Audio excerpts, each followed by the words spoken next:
Ambassador Abercrombie, Winstanley. The Biden administration, I believe, is staffed by radicals. The State Department has consistently alienated our friends and appeased our enemies. You're empowered as the State Department's first standalone Chief Diversity and Inclusion Officer. Your mandate is to promote a concept on the left called equity, which I think is nothing more than brazen discrimination. You were appointed in April 2021, and as you extensively testified this morning, you introduced fundamental changes to the State Department hiring practices in line with the mandate of equity to affirmatively and aggressively discriminate.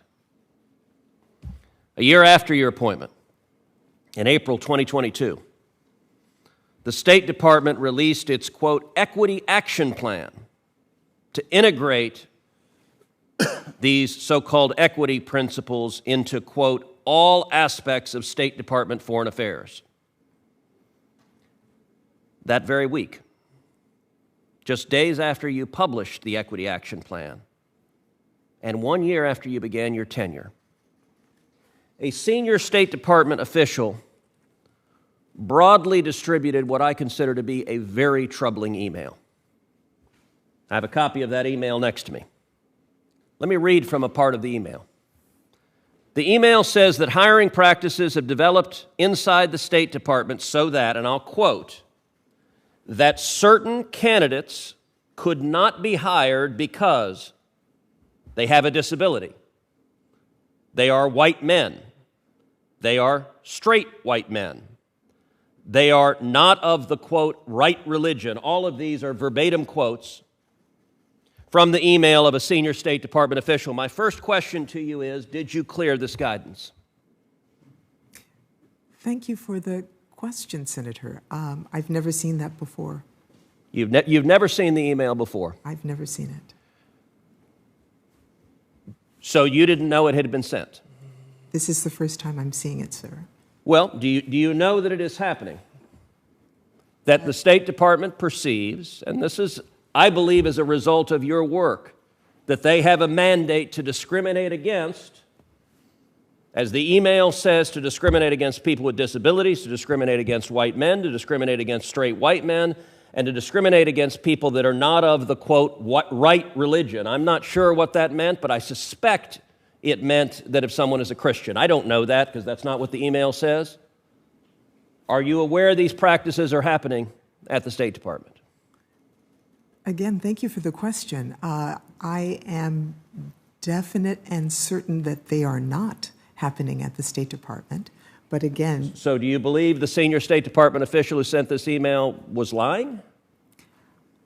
Senator, I can't comment on, I don't know who that's from. I don't know if it's, I've never seen it before. So you're the Chief Diversity Officer, and you're arguing you are certain discrimination is not happening at the State Department. Is that right?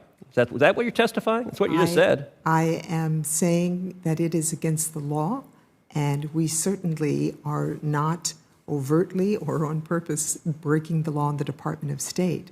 Certainly, there are members of our organization who do discriminate, who do harass, who do bully, which is why we are trying to put in place programs to address it and to strengthen accountability for those who do indeed break the law. So you didn't clear this guidance, and after it was sent, you're testifying now that you remained unaware of it, so no one showed it to you.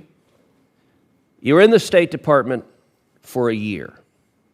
You were empowered in your position in an unprecedented way. In your testimony, you talked about creating a DEIA data working group about hiring practices and a dedicated DEIA core precept.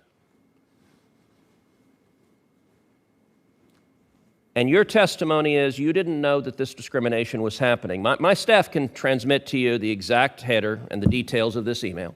Okay. But I have to say, Ambassador, I find it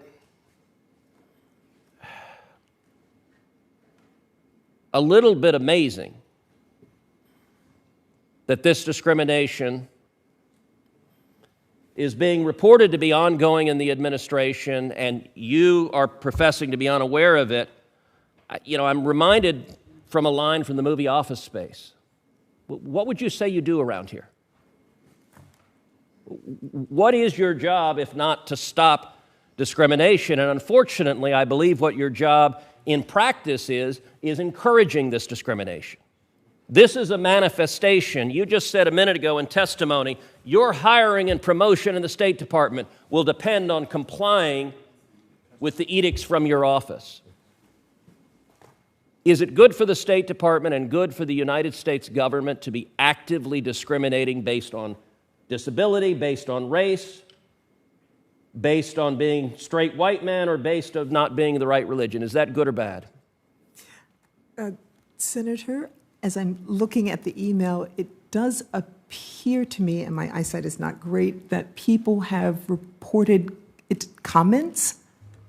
That's certain candidates? So what it says is, unfortunately, over the past several months, a number of people have reported comments that certain candidates could not be hired because. So these are employees at the State Department saying, we can't hire someone because, and here's what the email lists, they have a disability, they're white men, they're straight white men, or they're not of the right religion. Indeed. And so I would say comments does not at all say it is indeed happening. Comments from hiring people saying we can't hire them because of it. Time of the senator has well expired. Senator Rubio. Thank you. Ambassador Abercrombie Winstanley, the President's executive order, I think it's 13985, it provides a list of underserved communities, and it mandates that executive agencies seek to promote equitable, fair, and impartial outcomes for those communities. And I too believe not only is diversity our strength as a country, but if in fact our workforce does not reflect our population, then it merits an inquiry into what are the impediments. Are there any artificial impediments that are leading to that outcome? In the list of the underserved communities are groups that have historically faced discrimination in this country on the basis of their race, their religion, their gender. But it also includes a list of other groups.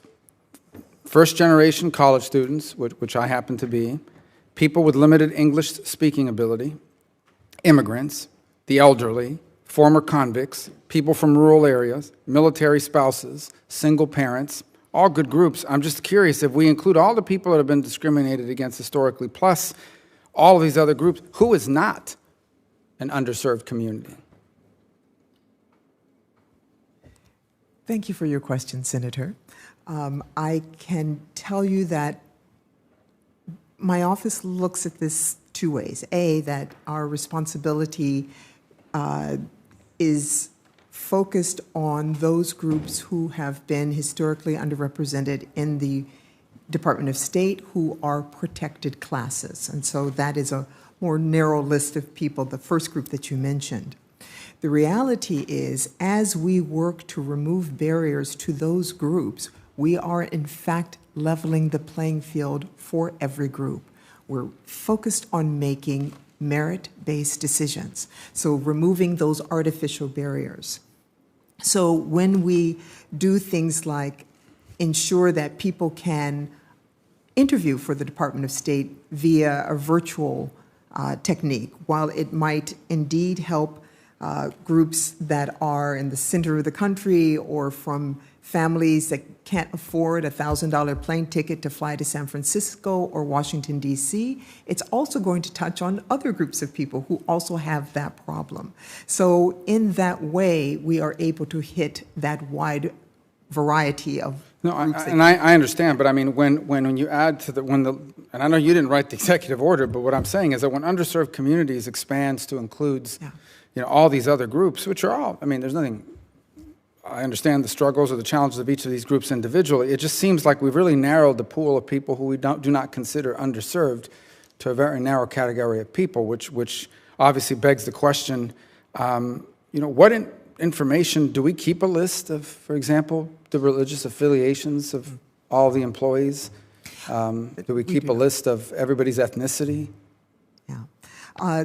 We collect limited information on demographic information, and we have a number of employee organizations that group around many of these other characteristics that you've mentioned, whether it be singles at state, working parents at state, veterans. None of those are protected classes per se, but they do have issues that employees talk about, work with our HR, or global talent management, to ensure that they have a level playing field and the ability to serve to the best of their ability when they're in the department. I guess my point is, I don't know how we can possibly make these efforts to help these groups, broad array of individual groups that have been defined as underserved, without collecting information about all of these topics. Are they the first to go to college in their family? What's their religion? What's their race?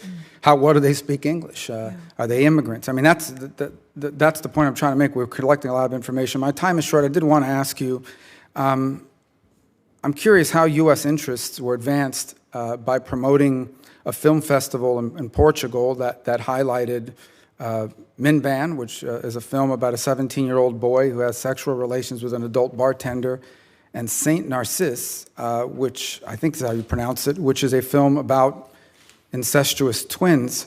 How would promoting, which was part of some sort of drag queen film festival in Portugal, how does that advance our national interest, and how much taxpayer money was spent putting on this film festival?